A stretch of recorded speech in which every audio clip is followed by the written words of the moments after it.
Okay, Dr. H, I'm so excited to have you on the show. I just love you so much, and you've changed my life Mm. in, I mean, trillions of ways. I can't even begin to imagine what my life would be like without Ehi and all of your knowledge you've shared. My community is going to be obsessed with this conversation, so I cannot wait.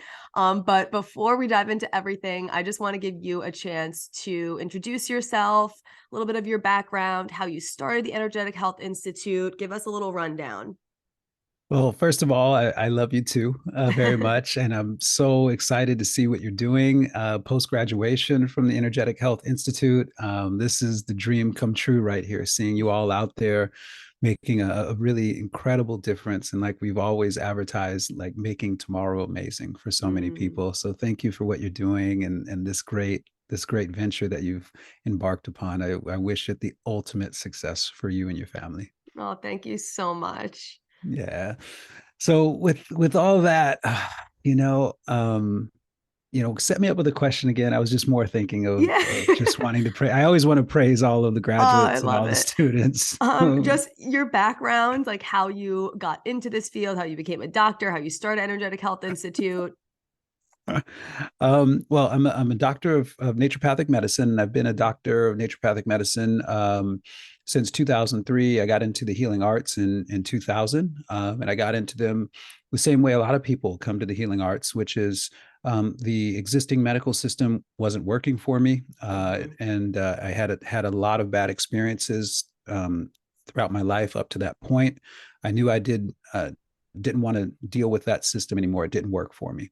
Mhm. And fortunately, I stumbled upon a little small school in Santa Monica that sadly is no longer around. But I came in at this perfect time where there were PhD biochemists and well world-renowned authors on acupuncture and all working at this little school teaching about shiatsu massage and nutrition and things like that. It was just this perfect confluence, and it was right by the beach in Santa Monica, and it was just Oh, this amazing. glorious time, right?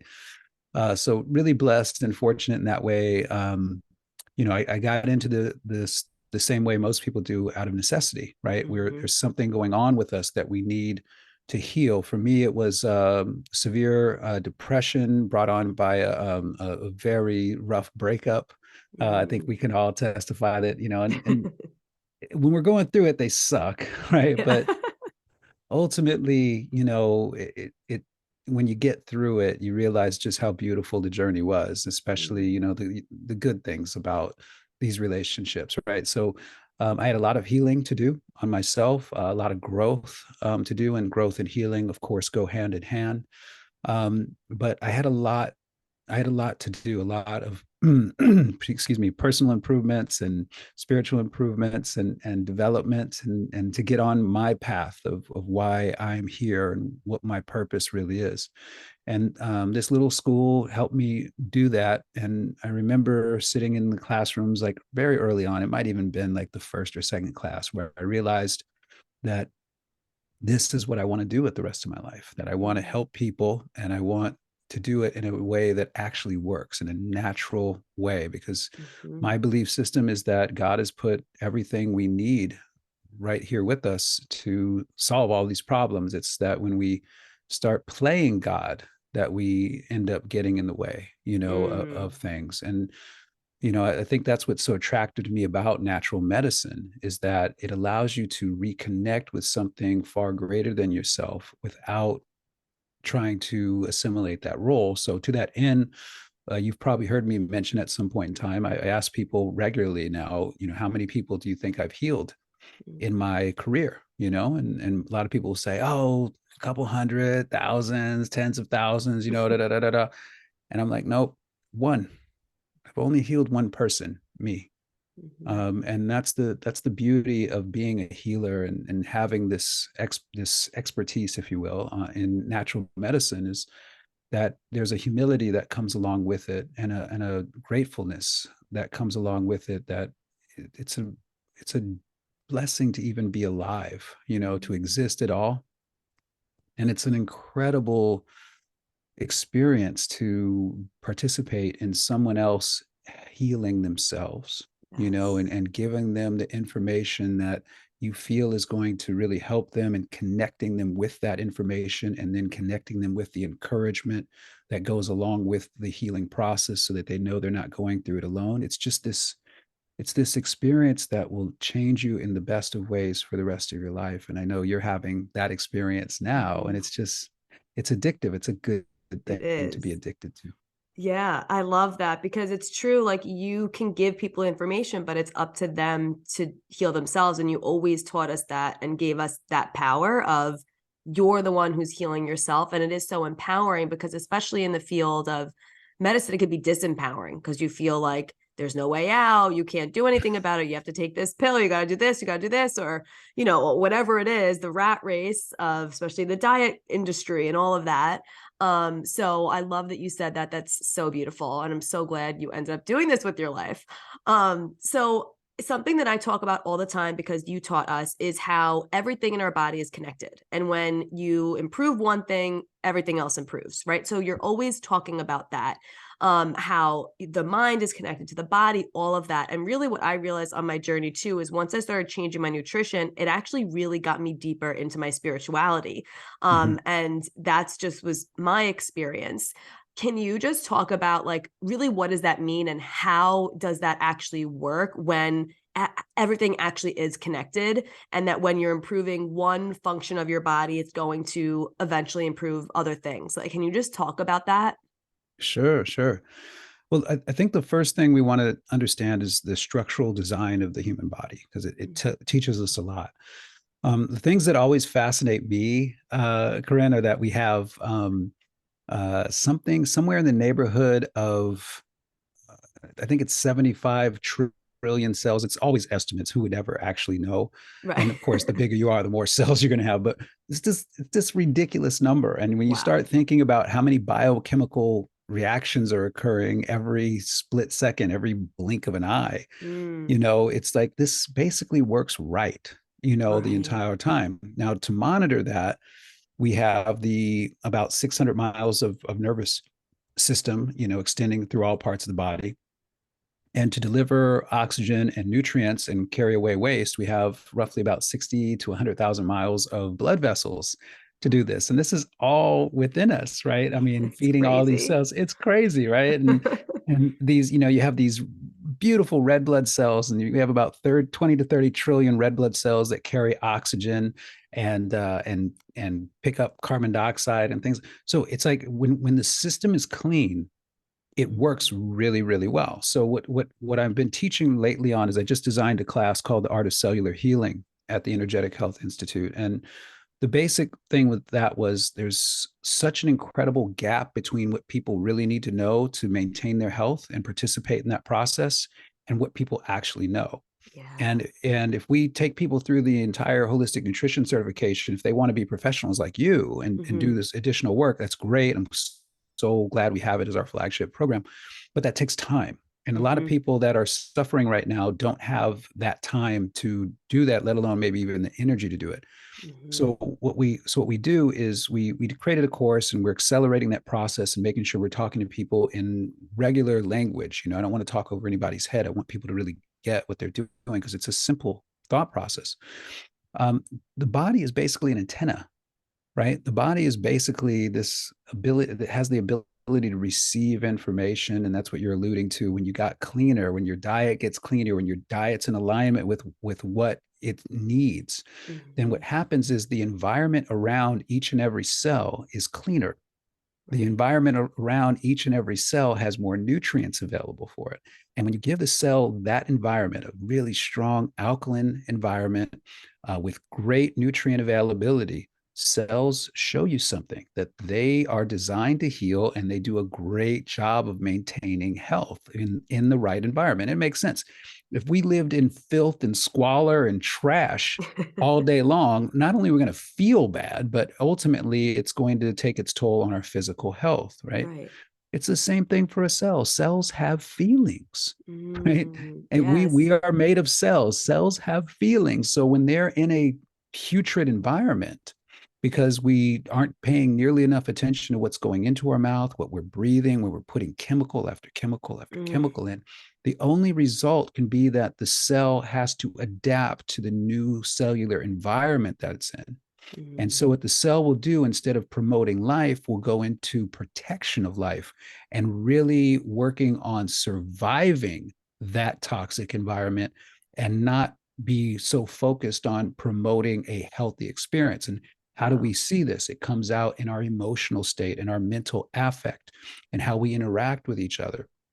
It is incredible to me over the last 20 plus years working with students like yourself as you go through and you watch students get healthier, because we teach at the school, you learn by doing, right? Mhm. And so you get to feel the things that you're learning. And as you start feeling yourself getting healthier physically, it's incredible how often we see people sleep improving, weight balancing out. We see people getting happier. Oh, well, Mm. that's a dangerous thought. You know, and we see people digesting better. I mean, it's just you start seeing this. So the question becomes, well, what did we do? Because it's a little different for everybody else. It's like, no, it's not really different for Right. anybody.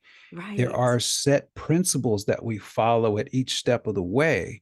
And when people put the work in to take responsibility for their health and their experience in this gift that we call life, what ultimately happens for the people that are willing to do the work is success. And we see that Mhm. over and over and over again, because all we've really done is we have helped that person create the optimal cellular environment for the cell to do what it does best. After that, I'm out of the equation. It's between them and God, and that Mhm. relationship always seems to work as well.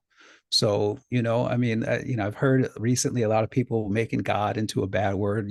I've actually had some people say to me, Dr. H, I like what you're saying, but you do say God too much. And I look at them and I just laugh and I'm like, listen, man, if God ever becomes a bad word, help heaven help us all, right? I I'm know, gonna always, seriously. I have studied the human body deeply. And Mhm. the more you study the human body, the more you see faith is a factor, the more you see that, because we think about what we take for granted. We take for granted that every time we take a breath, that oxygen that's coming in is going to bind to red blood cells. Red blood cells are going to offload carbon dioxide, and they're going to carry that oxygen to cells for the production of energy. We take that for granted. Yeah. Without that process, folks, life as we know it would not exist. It's Mm. something that we shouldn't take for granted. It's something that we should understand, and understand that everything we do can influence that process being efficient and happy and amplified, or it can take us away from supporting that essential sacred process that goes in our body every day. Oh, It's I really that love simple. it. Yeah, and I love how you explain that like it's not that different for everybody. I feel like some people think like obviously there's ways to personalize healing, of course. But the body is the body, and when you're talking about improving cellular health, I love how you said like, there are universal things that are going to support everybody, which makes it feel a little less daunting for people that they feel like, oh, I have to do all these crazy things like on my own and all of that. So, obviously, this podcast, we talk a lot about fertility and menstrual cycle health and all of that. When you are talking about supporting cellular health, how does that relate to your fertility? Because, for example, some people listening will have PCOS, some will have endometriosis, some will have unexplained infertility, and they've been, trying to get pregnant and they have not been able to, and they have just been told to go on, Clomid or start IVF or, do all these things. So what is your hormone philosophy? Mhm. And and then like a side piece of that is what is the most important thing when it comes to fertility and having a healthy cycle in your professional like experience? Mhm. Well, these are certainly fantastic questions, and I know they affect so many people. Mm-hmm. Because I mean, what do we all want to experience for the most part? This incredible experience of continuation of life, Mm-hmm. and especially for a woman, I can't think of a more sacred event than a baby developing within you. You It's know what I mean? wild. A part of it's got to. You're saying it's got to be a wild experience. I will I won't know what that ever feels like, but it looks pretty cool, from Yeah. where I'm standing. You know, I think the first thing that we have to do is unlearn a lot of what we've learned. Mm, A lot of what we've been taught has been taught to us by people who seek to profiteer off of our lack of knowledge. So we have to accept and adopt their thought processes. So the first thing I like to do with folks is like I'll play a game with you, and your audience, please play along with me a little bit, right? How many arms do you have? 2, How many fingers? 10, How many toes? 10, And are your eyes above your nose or below? above. Well, Wow. yeah, they're next to above. Yeah, Next I to, guess. at the top of the I get the root, top. that, yeah, you know, right. And we're all basically designed the same. Right. All right. There isn't a huge variation. Size, sure, abnormalities occur, errors during, the gestational process occur, right? I'm not Mhm. saying they don't, but I'm saying basically we're all the same. We are far more alike than we could ever be different. When Mm. when you really study the body, the only two things that really separate us visually, is number one, a chromosome, right? Did you get an X or a Y? We all got an X. Did you? That second one is it an X or a Y, right? Yeah. Okay. Now, of course, and then we have our Down syndrome folks that have a third, and so there's some variance in there, but basically we have two chromosomes, X X X Y, right? Female or male, right? Mhm. Simple as that. So that's one difference. And then the other difference is typically skin tone. Mhm. And skin tone is dictated by how the body expresses one amino acid known as tyrosine. So Mm. we really are not very different. Okay. Mm. And then so if we have that basic understanding, we're starting on now the process of unlearning what we've learned. And the thing that they teach us is we're all so different. Everybody's different. Everybody's different. And I just, it's like fingernails on a chalkboard for me every time I hear that. It's like, no, we're not. Mhm. We all like good food. We all want to make sure our kids are, healthy and happy and progressing. We love hugs for the most part. Every who doesn't love a puppy video, Oh, it's the that's really best. cute, right? I mean, we are far more alike than we could ever be different. So one of the things that they've convinced us of is that there are thousands of different pathologies, Mm. right? And I just don't believe that anymore. I've studied medicine and pathology and everything for so long. It's like, yeah, when you first are taught, you buy into this because that's the known information that's being presented to you. But I think it's also important when you're going through a learning process to challenge that information and to challenge and ask questions like, is that really right? Because you're asking me to lock in a neurologic synaptic pathway that I'm not sure I want to lock in here. And because unlearning is Mm. very hard, learning is easy. Unlearning, very, very difficult, Mm. right? Because of how our nervous system is designed. So, I start questioning things early on. Of course, that pisses a lot of people off, but that's their own journey, right? Yeah. And especially when I'm paying gobs of money to ask questions, I want to ask every question I'm supposed to ask. And what you come to find out is I started out before medicine. I started out as an engineer, Mm. and so I have a degree in mechanical engineering. You see it, one of those two things up there. And the engineering side of me looks for similarities. We think in terms of systems. We think in terms of commonalities. Where do I see things that make sense? And it helps with the process of connecting dots, right? So I brought that education into my education for medicine because I need Mm. to organize things. Right. So what you're alluding to is our foundational, in the original question, you're alluding to our foundational teaching concept, which is called the cycle of influencing energy, how we're all Mm. connected. And what we have are five very important parts of us that are all connected. The first being emotion. Emotion is our common language, right? Love feels like love across the board. Anger Mm. feels like anger. Well, we're more alike than we are different, right? Mhm. Now, emotion is going to influence our anatomy. How do I know? Because when we get happy, we smile. And when we get sad, we, tear up, right? It influences anatomy. Anatomy is going to influence physiology. Physiology is going to influence biochemistry. That's what's going on at the cell level. And then cells produce energy. So that influences the energetics. and then the energetics influence emotion, right? And this is Mm. how basically the body's connected. Now, that cycle of influencing energy is neither good nor bad. It's just how we are all connected. The more good things you do, the better that cycle works in your favor. The more destructive things you do for the cell and your life, the worse that cycle goes for you. And we'd hope you decide to change that around before it's too late. Yeah. But that's pretty much the simplicity of it. So if we take that thought process that we're all basically the same, there's very small differences. Are we all unique? Yes. Are we all different? No. You see, that's the Mm. little fine point I like with, Yeah. yes, we're all unique, beautifully unique, right?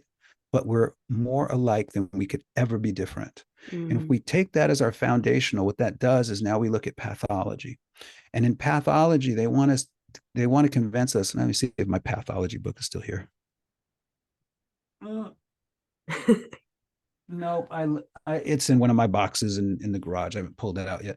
Okay. But it's a book this thick of things that can go wrong with the human body, Oh my and it God. and it just keeps getting bigger and bigger every year. And you just go, wait a minute, there you can't have that many things go wrong with the human body. Yeah. That's not how it works. So what I started doing years ago is I started looking at symptoms, you know, Mm. and I started looking for an engineering commonality in symptoms. Which pathologies have the same symptoms? Because that starts giving me information on what treatment approach is likely Mm. going to be successful. Well, guess what I found out in this exploration? There is one symptom that is common to almost every single pathology known to man. And Was that it single symptom is fatigue? Maybe. fatigue. Yeah. Well, now what that gives us is a Rosetta Stone. It gives us a Mm. Rosetta Stone that, okay, I don't have to worry about treating 10,000 different pathologies. Like each single one is a different treatment process. No, Right. it's That's so not. overwhelming. Yeah. Right. It's not. It's the same treatment approach for all of them if you go by principles instead of protocols. And Mm. what that starts out with, and this is where it gets relevant for menstrual disruption and things like that, what it brings us to is an understanding of what is the foundation of therapeutic intervention. Mm. In my professional opinion, the foundation has to be energy production. Because without energy production, ATP, otherwise known as chi or prana, depending on Mhm. which culture you're in, if without that essential molecule of magic that is created in our cells every single moment of every day we're alive, life ceases to exist. Mm. Fatigue comes up, and fatigue is the warning sign that that process is being impacted. Mm. So that's why every single pathology has fatigue associated with it, because it's telling us it's not really 10,000 different pathologies, it's one pathology, Right. fatigue. So we address that. Now, The mighty mitochondria, as you the always the mighty it comes, that's why we're the Energetic Health Institute. I'm Yes. like, it's kind of in the name. So Yeah. if I have a graduate out there that's like, yeah, Dr. H was all right, but I'm not going to give anything to the mitochondria, I'd be like, you It's learned everything. nothing, Yeah. because It's it's like the everything. first thing we learned. And I drill it into you so Oh, many it's times always. throughout. What's the correct answer if you ever didn't know anything at the I was school? just gonna say it was always the mitochondria. No It was matter what, like mitochondria. it's mitochondria.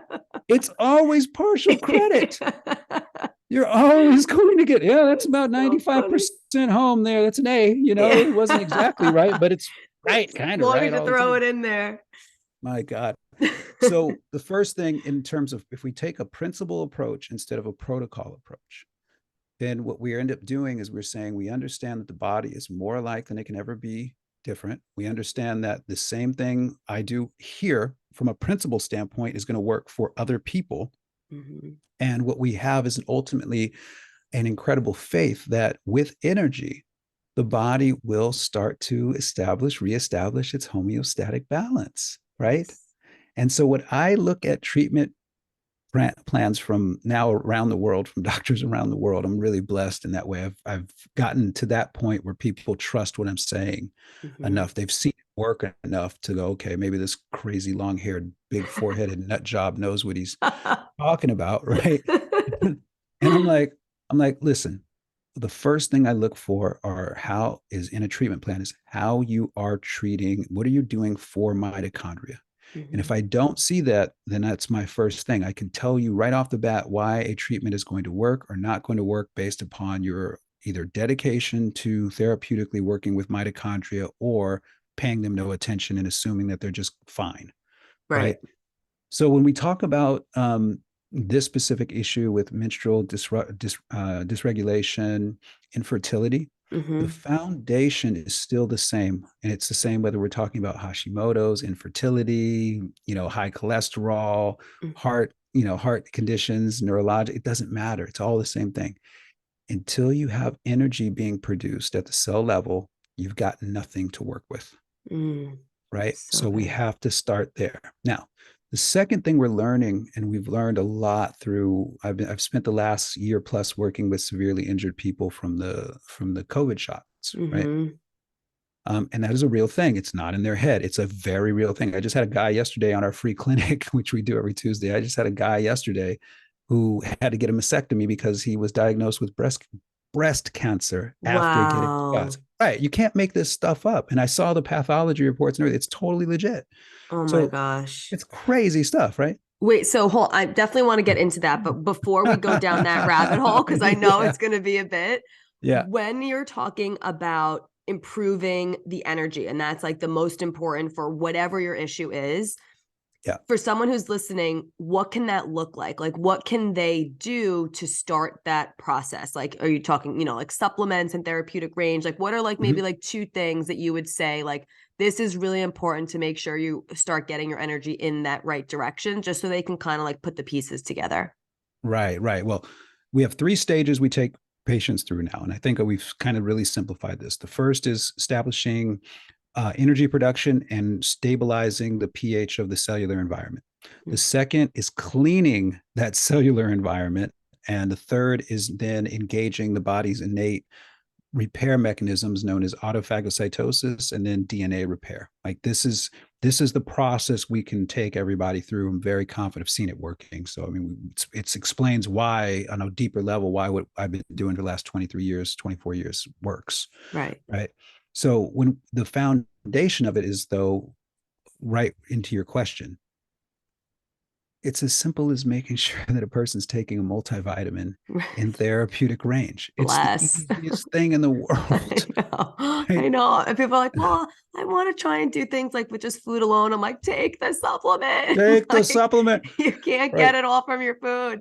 You can't. Now maybe pre-industrial revolution with Right. good practices and where we didn't have as much chemical exposure and as much frequency pollution and stress and other things going on, yeah, Hmm. you wouldn't need as much of the nutrient to perform a therapeutic amount. But we are in a different age. We're in the age of Yes. constant chemical bombardment, constant stress bombarded visually and auditorially with the news and everything and Ugh. family. It's like you can't get out of some of these conversations no matter how Yeah. hard you try. Terrible. And then now we have a new thing with 5G and frequencies Mm. and frequencies that have a definite impact upon the body.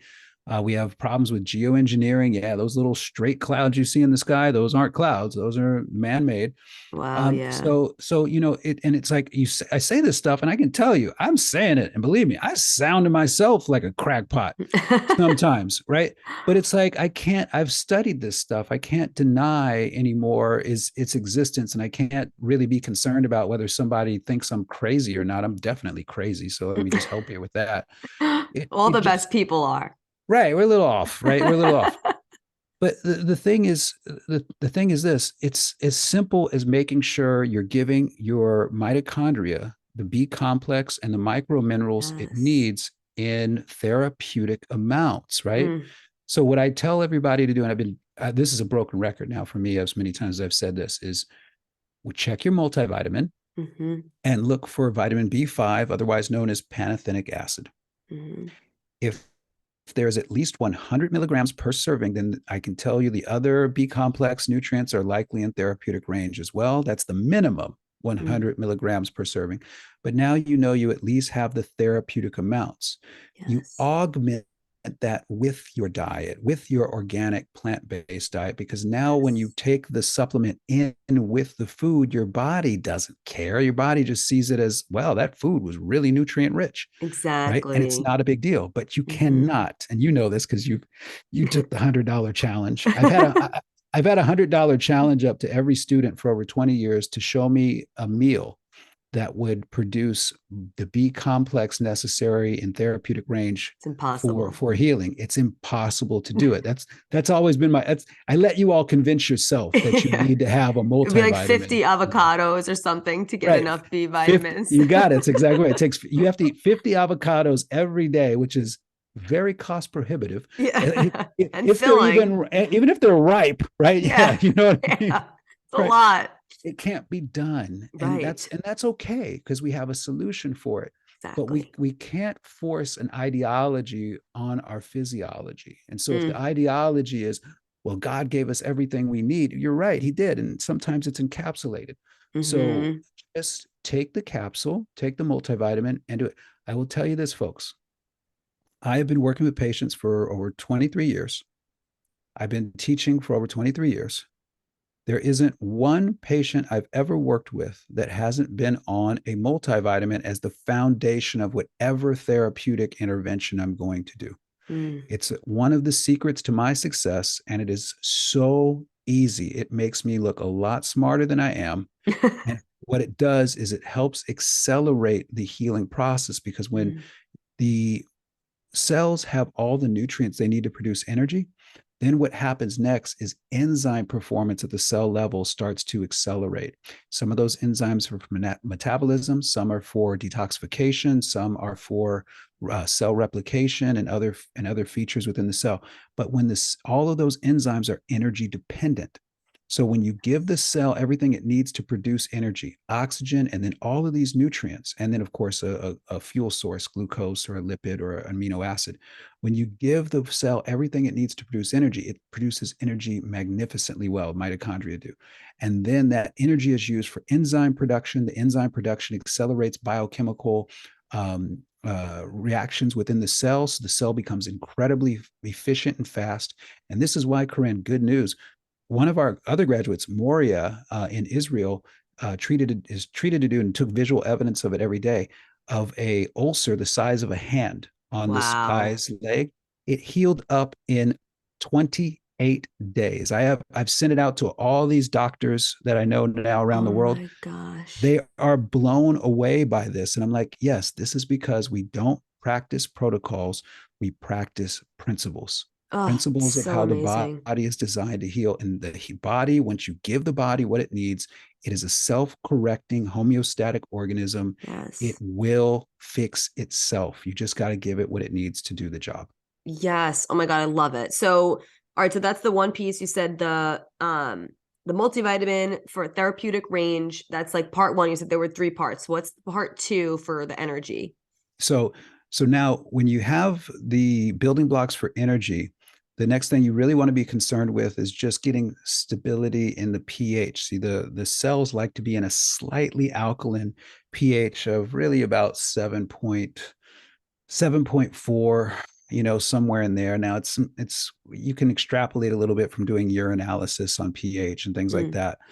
And I was talking with Dr. Robert Young, who's done the most work on this, earlier than year. And he was like, listen, you basically, if your urine pH, they keep saying it should be 6.5 or lower, like 5.5 to 6.5 is normal. Mm. Well, we're not seeking normal, we're seeking optimal. And he Yes. and he says what your pH for your urine should actually be above 7. And when your Okay. pH is above 7, it's very close to what the interstitial fluid around the cell would be. So we get that stable. And when you get that stable and alkaline, when you have nutrients in it that are stable and the environment's still alkaline, now you get system stability across the board. So now the person's not going to be declining no matter what the pathology supposedly is, right? And we That get take that more alkaline environment from the supplements and then from the organic plant-based Bam, nutrition. Okay. bam, especially eating something green every day, because Yes. chlorophyll is going to play a huge role in the alkalizing process for the body. Then what that does is it sets the stage for the next the next stage of healing, of the healing process, which is going to be really cell detoxification, because cells, especially adipose tissue, fat cells, will hold on to fat soluble waste, which most of this pollution is, Mm, for a long time, indefinitely, really. mm, So we have to make sure they have the energy to detoxify from that, to basically make the substance that is caustic, is toxic to the cell, inert, and then basically the cell poops it out into the interstitium, into the fluid around the cell, and then it gets taken up by, veins, and then it goes to our organs of filtration, liver and kidneys, and gets urinated or pooped out. And so we have that whole process. That's the second stage. And so energy production, number one. System stability, pH stability is part of that, number one. okay. Number two is about detoxifying the cell. We have a great program on cellular detoxification we've been taking Mm-hmm. students through for years, and it's phenomenal it's phenomenal what percentage of students who go through that program have an incredible experience. Mm, It's easily in the 95 percentile and up, every single amazing. time, right? And then what that does, Corinne, is it sets the stage for something that we are teaching a lot more on now in this age of COVID, Mm, and that is autophagocytosis. I've been banging the drum since 2020 on the importance of fasting mm, and really long before 2020. I've been banging that drum on, look, we have to periodically let our bodies be hungry. The mm, body is, again, a self-correcting homeostatic organism, but it's also a bioaccumulating organism. So if we're constantly putting things in and some of those things aren't good, they bioaccumulate. And then the body says, well, I can't keep them in circulation because they're too injurious to the cells. So mm, it has to store them somewhere. So where does it store them? It stores them in the fat tissue and in the fascia. And okay. that's where we see people having skin problems and their skin being really tender, Mm, insensitive, and things like that. It's a sign of acidity mm, in the tissue, usually, and typically brought on by chemical pollution. So we got to get that stuff out, right? We mm. don't want you to be a bioaccumulating organism except of love, right? Accumulate Right. love, right? And share that. So we get that stuff out. And then what that does is it sets the stage for fasting. Now the body is ready for fasting, ready for the most advanced natural healing that exists, which is us just simply being hungry. And the body will go into autophagocytosis. And during autophagocytosis, as it starts to peak, there's another final benefit, or I shouldn't say final, but another benefit that we know of. And that benefit is DNA repair. That Mm, it's at that point that when you're fasting, when you're not worrying, your body's not worried about detoxifying, your body's not worried about metabolizing your body. And when you're fasting, really isn't too worried about cell replication either. Everything kind of just goes into suspended animation a little bit in the cell level, right? mm, Except for the process of autophagocytosis and DNA repair. And that's where we can access this tremendous gift that we've been given. Our bodies are beyond designed to heal. We mhm. just have to give them the nutrients and the ability to do so, the ability being ultimately letting yourself be hungry for a couple of days. And you know what's Yeah. really cool about it? When you What? do that, and we definitely don't want moms expecting doing it or moms I was breastfeeding just doing gonna say, what are their contraindications? Definitely not it. someone who's pregnant. Definitely not there. But when you're able to do it, one of the benefits of it is that you get to see really how slow time can move.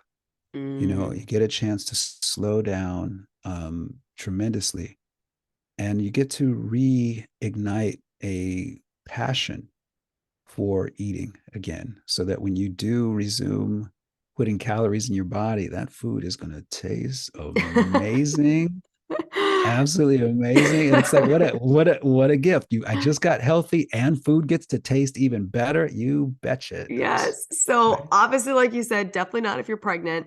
Now, how would you how often do you recommend doing this? How Mhm. many days? Um, is it something that like you should prep for, or because if someone's just going from eating like a standard American diet to then just like fasting and going back to it, is there like just a couple things so people, because there's a lot of talk on just like daily intermittent fasting and things like that. And sometimes Mhm. that could negatively impact the menstrual cycle. So what does that look like? How do you recommend going about that? Well, I'm a big proponent of intermittent fasting. I've been practicing it, the 16-hour a day fasting. I've been practicing it every day, virtually outside of a day here or there, for about 6 years now, 6 or 7 years. And does it work well for women of reproductive age? I think it works beautifully. I don't know that I would really be too concerned about intermittent fasting for an expecting mom Mm-hmm. or a breastfeeding mom. These are different circumstances, right? And I Mm-hmm. think at that point, I also don't advocate that moms just go, oh, well, I can have as many bonbons as I want now. Yeah, And right. I don't think Exactly. that's a good idea Me either, neither. right? But I don't think you need to. I don't think it's a good idea to necessarily lock yourself into a I'm only going to eat for 8 hours every day kind of deal. Right. You're growing a whole human being. Yeah. Right. It's a lot going on. There's a lot happening there. And then if you're feeding that human being and that human Woo. being still growing, there's a lot going on there. Yeah. For those situations, we just tell moms, like, look, it's really important to be taking in omega-3 fatty acids, clean source, really Mm. important to be bringing in lecithin, really important to be bringing in folic acid, obviously, Mm-hmm. the big players, but it's all intertwined with what we already do, because if Right. you're taking a multivitamin and therapeutic range, it's all that, most of that stuff's there. If you're taking in some green foods and some omega-3 fatty acids, and Mhm. here's another important one, if you're making sure you're giving probiotics Mm. to yourself as well, you're going to, with bifidobacterium especially, bifidobacterium is the key there, that things Okay. are going to be fantastic. Now, why do I say all that? Because there's this really beautiful phenomenon of you, Corinne, have you ever wondered how probiotics find their way into mother's milk? No, how? All right, well, check this out. This is one of the coolest things I've ever seen about the human body. Did you know that when a mom conceives and we get implantation of the embryo into the uterine lining, that there is a signal sent through the nervous system that stimulates beneficial bacteria in your microbiome, in your gut, to start going into the lacteals of the digestive tract, Wow. Right marching away. right away, marching up the lymphatic system, and ultimately going into the breast milk. And Wow. the process has been documented by Stanford University and a couple other universities. It's called vertical transmission. How And crazy. it's one of the I mean, this is where you say, like, there is a magic It's happening amazing. at all And times. it But just I happens and you it don't just even know. happens. Like it's just doing its thing. It just does it. It's You know, it, crazy. I always wondered. I was like, because we would always tell moms, well, you got to breastfeed because you're going to get colostrum and you're going to get, Mm-hmm. beneficial. This is how you set up a healthy digestive tract for your baby. And I'm like, Yeah. how is that possible? It's milk is way up here, and Right. how did how?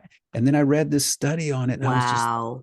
whoa, what a That's cool thing! insane. Yeah, it is Oh vertical my God. transmission. Wow, I love that. Oh my God. There's so many things to talk about. Okay, so I want to touch on two more things, but I want to respect your time. So one is while we're just kind of on this pregnancy thing before we go into the COVID thing, obviously we talk about plant-based nutrition, and there's a lot of people that will talk about with pregnancy or even just like fertility related that you have to have a heavy meat diet, heavy organ meat diet, all these things. So do you recommend a plant-based diet while pregnancy? Is it safe to do so? Like, what are your like quick thoughts on that? I can only share with your audience what I've seen clinically. Mm. There are a number of babies running around this planet after mama and papa decided to do some cleansing. All Mm. right. And almost spontaneously, I now do a warning every time we're doing a cleansing class for folks and just say, look, just understand you are going to be more fertile, Yeah. once you get Caution. your body really clean. All right. That's how my son came into this world. There's a bunch of Yes. kids roaming around that I was cleansing the mom or cleansing the mom and the dad, and then it just happened. Yeah. So really what it comes down to when we're talking about being fertility, Mm-hmm. sure, there can be issues of sperm motility, and we talk about, the necessity of zinc in that process, and Mm. fructooligosaccharides in that process, you can certainly improve that. But really what it comes down to, in my opinion, for fertility is cleanliness of the cell. Mm. And so if you've spent some time cleansing, especially for women, liver cleansing, getting in Yes. Chinese medicine, there seems to be such an incredible link between the health of the liver and the health of the female reproductive system. Mm. I've had patients where we've completely cleaned out their liver, and during the process, they've completely eradicated chocolate cysts on the ovaries and Mm. multiple cysts and things like that. We've seen that pretty consistent, and that was very early on in my career, and it was very encouraging about what we were doing. That Yeah. there is this incredible connection between cellular cleanliness and the overall functioning of the reproductive system for the female body. So like endometriosis, for example, when I hear endometriosis, my first thought is liver. We got to get that liver healthy. We got to get that liver Yes. cleaned out. And typically what's going on there is that there's just a bioaccumulation of xenoestrogen compounds. Mm. And typically you start getting into people's history, and what do you start hearing? They like having plug-in air fresheners. That's a great Yeah. way to get solvents in the Chemicals. body. Chemicals Mm. for xenoestrogens. You'll see a lot in the cosmetics as well. Yeah. Where it's just a lot of xenoestrogens, and then Mm-hmm. you put those things together, the smell goods and the look goods, with Mm-hmm. the taste good stuff, the fast food and everything. And now you got constant inundation of the system of the human body Yeah. with chemicals that act estrogenically, and in acting estrogenically can really throw off the reproductive cycle. It still blows my mind, Corinne, how many women don't know what day one of their cycle really is. Oh, You know, that's why I'm preaching about it on this podcast. I'm like, this right? is what day one is. This is how you track, because we never learned it in school. It's a It's crime. crazy. It's It's a crime at insane. this point. We do not teach people about their bodies, let Mm-hmm. alone how to take care of their bodies, because we want them to be at a deficit of Yep. education so that they are then in need of people who have a greater understanding of their body. I'm going to tell Mm-hmm. this to your audience. No one should have a better understanding of your body than you. No one. Preach. Mm. Right. Right. So, Yes. so that's what I do. I like to help people understand their bodies so that you can be in full control of it.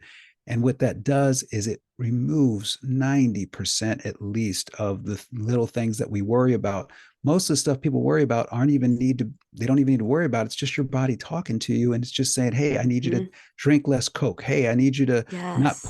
not put so much makeup on every day. Hey, I need you Mm-hmm. to fast here and there. There's really 5 things the body needs every day. I've been teaching on this recently too. Body needs purification. You got to wake up and poop. All right. We got to get Mm-hmm. the waste out. Yes.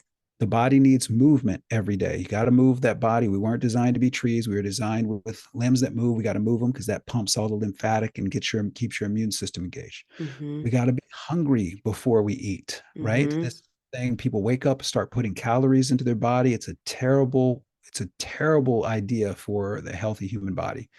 Then we have to actually nourish the body. And just because you've eaten something doesn't mean you've nourished it. All right. Fast food ain't going to get it done. Yeah, And then, exactly. and then lastly, we need to rest. We need to rest/meditate. When you do Yes. those 5 things every day and give the body what it needs every day, it gives you back tenfold, and I think that's been the secret to my success. I mean, I'm now 5 decades on this planet, Amazing. and I mean, you would never know. It's wild.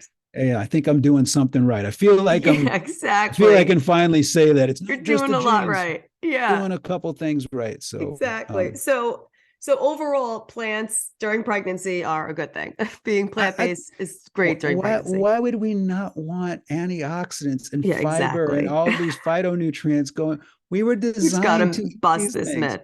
but Yes. we gotta say organic. Yeah, of course. Yes, of course. Always organic. I'm always talking about that. I'm like, if you're having a nice spinach salad with tomatoes and whatever, and it's not organic, you're just loading yourself up with pesticides. So we got to make sure that's organic.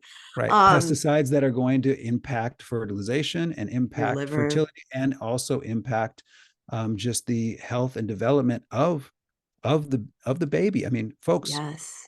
when you go to the International Agency for Research on Cancer, the IARC, you will see how many things that we say are safe for humans are actually very toxic Mm-hmm. for women, for moms who are expecting and moms who are breastfeeding. And Mm. sad to say, we do have confirmation now, Corinne, that the mRNA sequences from the shots do transfer through the breast milk. And Wow. within 48 hours of a mom getting the shot. See, the thing that really sucked about that little thing there, I got to throw this out. It would be irresponsible not to say this. Yeah. The thing that really pissed me off about the whole approving moms and breastfeeding moms, expecting moms and breastfeeding moms to get these shots The was COVID that shots. the COVID, because there was never one test done on an expecting mom or a breastfeeding mom to do this. Everything we've learned since we learned has been through horror, right? That's Everything we've learned has been through loss, through malformation, through death.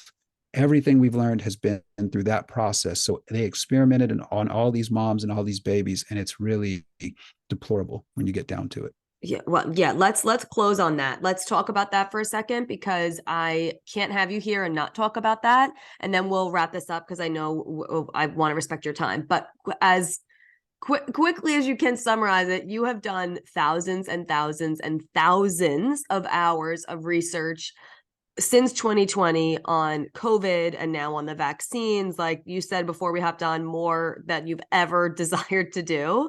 So when it comes to COVID and a lot of people are scared into, especially when they're pregnant, the doctors will tell you it's worse for you to get COVID when you're pregnant than it is for you to get the shot. So what are your, yeah, I know, you're like, no, no, Mm-mm. no. So Mm-mm. if calm people's minds of, say they are pregnant and they get COVID, like how can they support themselves? Or is it the worst thing ever if you're pregnant and you get it? Like what is your take on all of this? Well, we've had a breakthrough in the last couple of weeks, right? And some of this is from the work of Dr. Ryan Cole. I think I would encourage every mom to check out what Dr. Jim Thorpe is saying now as well. These are folks that you can really trust what they're saying. Essentially, what's happening in the body is that it's not a spike protein, it's a spike glycoprotein. Glyco really means carbohydrate, sugar, and it makes things really sticky. All right. Mm, Uh, you probably remember in 2020, people were getting COVID and it didn't matter how much oxygen they were giving, they couldn't keep their oxygen levels up, things like that. Everybody's probably heard of somebody like that. mm-hmm. Well, now we really know why. And I'm kicking myself that I didn't see this because the first time I realized it was a glycoprotein was April of 2021, but I didn't really pay it any mind until I started seeing some live blood cell analysis of clumps of red blood cells together.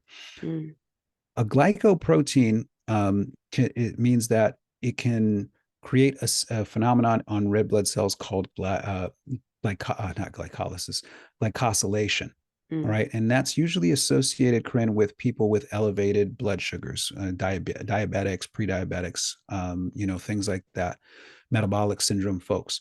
And the phenomenon that's happening in the bloodstream is if this is a red blood cell, and if you're seeing this on a video, and this is a red blood cell, they're supposed to be separate with space around them so that they can maximize the surface area on both sides to grab oxygen and bind up carbon dioxide and deliver oxygen to the cells and deliver carbon dioxide to the lungs to get rid of it. It's a very essential process, right? mm, Well, when a red blood cell glycosylates, then on the outside surface, what you get is a stickiness, a sugar that's kind of on there, right? mm, And so what happens is they start sticking together and they start clumping together.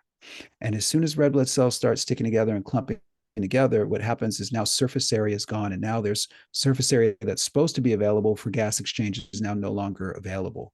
So you can mm. be shoving oxygen, ventilating oxygen, you can be shoving it down somebody's throat for all you want. The red blood cells don't have the surface area to bind that oxygen. So the O2 saturation levels won't go up. Okay. So you have to make them unsticky. You have to unstick them, right? You have to Okay. you have And to how do unstick we do them, that? stickify these things. So this is what we know how to do. This is what gets so exciting about this now. Why I'm so excited. Why we're seeing some consistent results now with severely injured people. Now, doesn't mean we'll get full recovery or back or to where they were before. There's a lot of variables in, but it And you're does mean saying that this stickiness is happening from people who have taken the COVID shot, is what you're saying. right. What Not we just who get COVID. Right. So it's Okay. happening. It's happening in both situations, Okay. but in the situation where a person contracted COVID, it's not going to happen for very long, Okay. and the immune system ultimately is going to be able to handle that. Okay. Okay. In the people who've gotten the shots and been genetically modified, because not everybody who's gotten the shots has been genetically modified. But Mm. when we go to Lund University's study earlier this year in 2022, they confirmed that within 6 hours, the mRNA sequences can reverse transcribe into DNA and then upload into a person's DNA, especially if that person is MTHFR positive. If Mm. so, so when you're MTHFR positive, there's two very important things that that your body has, your cells have a challenge doing. Number one is detoxifying through the methylation pathway. So that um, usually means that estrogen is going to build up for the Mm. woman, and that's where you start seeing endometriosis and things like that going on, Mm. right? The second thing, though, is at the DNA level, it leaves the DNA uncurled and really exposed for injury Oh, okay. or genetic modification. So if somebody knows that they're MTHFR positive, they're the people who are most likely modified by the shots if they got the Mm. shot, right? So Mm. that would be my first and foremost thing with people is these shots should have never been allowed on the market because it was all fraud with the clinical trials. And Mhm. we know that I've been teaching on that for over a year now. Mhm. But the deal is this, when we talk to a mom, my advice to I can't tell anybody what to do. It's an infringement on people's freedom. Of course. But I can tell you what I would do if my girl was pregnant or considering getting pregnant. Mhm. It's an absolute no to the shots. Mhm. Absolute no for this reason alone. There was no testing done Mhm. on the effect upon moms or any teratogenic effects, leading to congenital abnormalities or miscarriage or anything like that.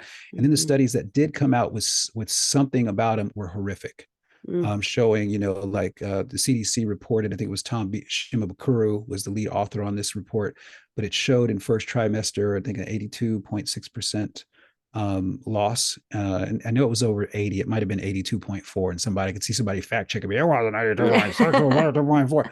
So, but And it this is for showed people that got the shot before they this were is even for pregnant this is for women that got the shot. I don't know if it was prior to pregnancy or or at the during. time or during, Okay. but it definitely leads to miscarriage. And if you listen to Jim Thorpe's work, it definitely leads to congenital malformations. If you Mm. go to Veris, it's confirmed a huge number of congenital malformations, birth Mhm. defects. So, there's just no reason for it, particularly when we understand that the recovery rates are 99.9% in people who have these things Right. going on. So how do we keep these red blood cells separate? Well, it's actually very easy. Mm. Mitochondrial nutrients, so multivitamin, Here we that go. helps out, right? Um, but also vitamin E. And we know from the CDC Mm. that Americans are, by and large, 84% of Americans are deficient in minimal levels of vitamin E. But Mm. vitamin E kind of helps keep everything separate, right? Mm. Additionally, chlorophyll is fantastic for increasing binding capacity.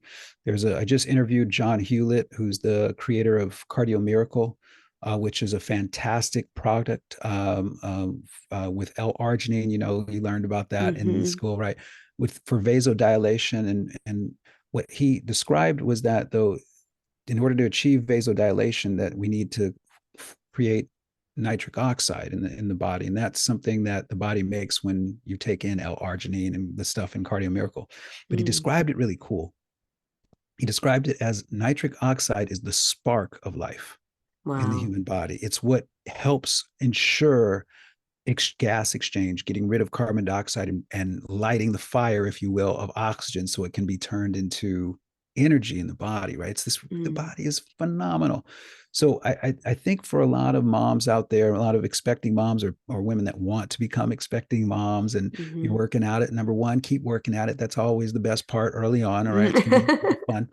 And number two, trust yourself. Trust what you know. If a doctor is trying to force you in and bully you and it doesn't feel right, have the courage to say no have the courage to engage what is called the Patient Bill of Rights. And Mhm. that's in the American Medical Association, that's section 1.1.3, subsection D. You can look this up, which says you have a right to agree to or refuse any recommendation by a doctor. They do not have the Yes. right, and it is unethical for a doctor to bully you, to say that if Mhm. you don't do something, your child is going to die, and to use Mhm. fear as a tactic for coercion. These are all unethical practices. And I would say to you also, if you're really concerned, bring your husband with you, because Mhm. doctors, especially male doctors, are much less apt to say something ridiculous to an expecting mom when dad is on the scene. I've It's seen it just so happen over and over insane, but again, it's true. but it's true. So It is, yeah. trust your intuition above all. Mm. You are mama. You Mm. know what that baby needs and what that baby doesn't need better than anyone will ever know. And Mhm. there is no reason to bring an experimental product that is unnecessary into your body to affect your pregnancy. Trust yourself, trust your nutrition, Mhm. trust that God has given you this gift Mhm. of bringing a new life into this world, because he knew you were going to make the right decisions with this new life, right? I love that. Okay. And so if someone is listening and they're like freaking out because maybe they're pregnant and they got the shot, would Right. you recommend them, doing these things like you said, like maybe the vitamin E, the chlorophyll, or spirulina or something, like to just help support that, or are certain things that you would recommend if they already did get it and now they're nervous about it? Sure. Well, the first thing I would say to anybody who's already gotten the shot is this: you were lied to by the greatest liars who have ever lived. Do Mm, not take that as you doing something wrong. All right. mm, You should be able to trust your government when they tell you something. You should be able to trust people of repute or apparent repute. mm, And you should be able to trust that your children are not targeted. And mm, unfortunately, we don't live in that world right now. All right. So mm, it's not your fault. Okay. mm. So don't put that burden, don't put that stress, don't put that guilt trip on yourself. Moms, I see this happen all the time. Moms are the best guilt trippers Yeah. in the world. Stop. Don't Yeah. do that. All right. Nobody's asking you to be perfect. All people are doing is asking you to love your baby. That's all. Right. Mhm, And if you got mhm, that, then you're doing it right. mm, Number two, though, what I would say to folks that got the shot that are worried is, if you got the shot and you're worried about conception, especially mm. if you're showing some adverse events, I think it's important to get your body right first and go through the process of getting the energy production, getting the cells detoxed, fasting, Yes. and learning how to do this. Go through the process, get your body prepared to go full term. Mm. If you're already pregnant, my advice to you would be, please, no more shots. Yeah, right. No Please, please. boosters. No boosters, nothing. And I think Americans have gotten it because only 11, supposedly 11, as much as 11% of Americans have gotten boosters. I think that's way too high Right, out there. yeah. So just no more. You don't need them. Okay. They Mhm. get in the way, and your baby doesn't need the Hep B damn shot as soon as the baby comes out of the womb either. Alas. So, and the baby doesn't Ridiculous. need vitamin K shot either. Mm, Educate yourself on what's actually in these shots and what those things do, and mm. then make your decisions accordingly from there. Not because some doctor in a white coat didn't do that, but then wants to bully you with a repeated ridiculous line with no evidence: safe and effective, safe and effective, safe and Yeah, effective. No, exactly. they aren't. No, Yeah. they aren't. Are there any Okay. books that you would recommend on like Oh, for sure. For child sure. vaccine or anything? Oh, for sure. There's a couple we use in our Vax 101 course. Yes, which I took, which was amazing. Yeah, Miller's Review of Critical Vaccine Studies is what we use as the formal textbook. Hmm. And it's a really good fact base. Of Oh, it's course, you can always go to so Suzanne eye-opening. Humphreys' Dissolving Illusions Okay. is another just monumental book in the process.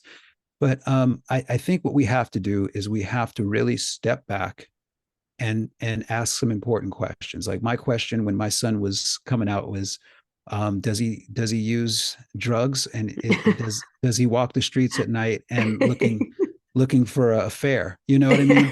Exactly. I'm like, And why do they need this? I was like, no, he doesn't do any of those two things. So I don't Literally think just we're came gonna out. need. I don't think Hep B is going to be something that he's going to have to worry about.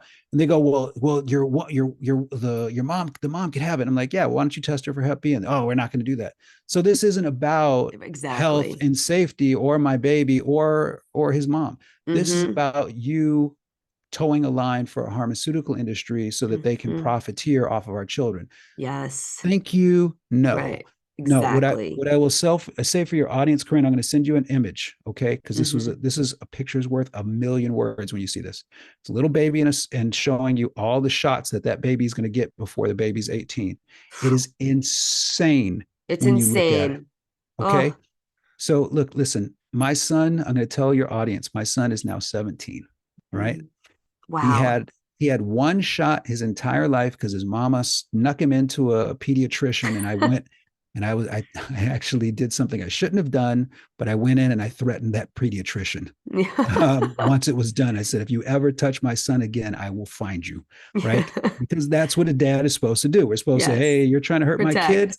Nope, that's not happening. Mm-hmm. So my son has missed in his entire life a grand total of 5 days of school. All five of them came in 1 week when there was a bad flu going around, and I just kept him home. He could have gone the last 2 days. I just said, you know what, you're third grade or fourth grade, you're not going, Right. right? This is what's possible when you use nutrition and love as the foundation for raising your children instead of the pharmaceutical industry.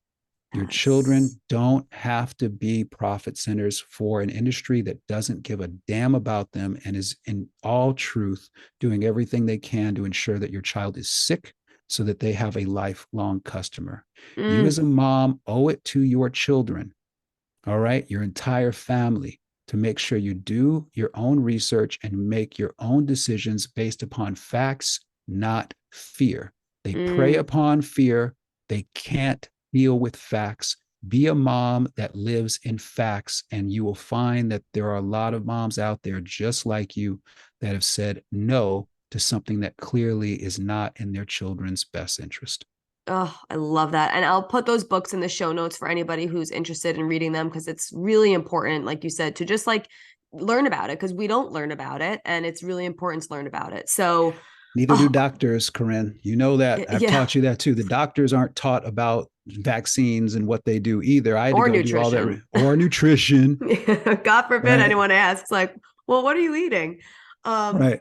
okay. Right. Well, thank you so much for your time, for your expertise. This was absolutely amazing. I could talk to you for 7 more hours, but I'm so grateful for you, all the work that you're always doing for the Energetic Health Institute. I'm going to put all the information in the show notes. I will talk in the intro about the deal that we're going to be having for anyone who is interested in going through that cellular program or for joining the Energetic Health Institute, because I always get questions about it. So I will talk all about that. I really, really appreciate you. I respect you so much, and I'm so grateful to have had you on the show. Well, Corinne, it is a treat to be here. You're giving me one of the great gifts of my lifetime, seeing my graduates out there doing great things in the world. And I want you to know that I am very, very proud of you and everything you're doing to make the world an amazing place. Oh, thank you so much, Dr. H. I appreciate you so much. Mm. Thank you for listening, everybody. I'll talk to you soon.